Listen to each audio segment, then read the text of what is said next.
फिरौन के शाही महल में एक इब्रानी बच्चाहों की तरह पुल रहा था। वही बच्चा जिसे कत्ल करने का हुक्म था, अब दुश्मन के घर में इल्म, ताकत और हिकमत सीख रहा था। हजरत मूसा फिरौन की बेटी के बेटे कहलाए। मिस्र की शान उनकी आंखों के सामने थी, लेकिन उनका दिल अभी भी अपनी मजलूम कौम के साथ धड़कता था। एक दिन हजरत मूसा ने देखा कि एक मिस्री एक इब्रानी को बेरहमी से मार रहा है। उनके दिल में दर्द जागा, गुस्सा उभरा और एक लम्हे में वो मिस्री मारा गया। ये बात छुपी न रही। फिरौन को खबर मिली और अब वही महल जहां हजरत मूसा पुले थे, उनके लिए मौत की जगह बन गया।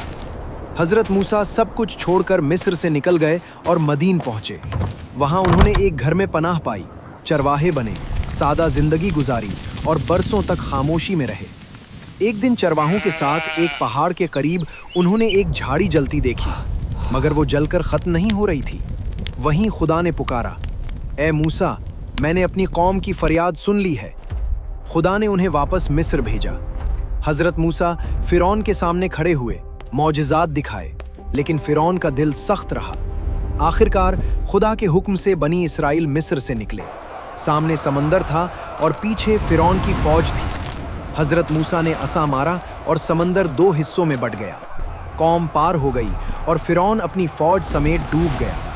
यूं महल में पुलने वाला बच्चा अपनी कौम का नजात दहिंदा बना। ये कहानी हमें सिखाती है कि खुदा जिसे चाहे, जहां से चाहे, बुलंदी तक ले जाता है।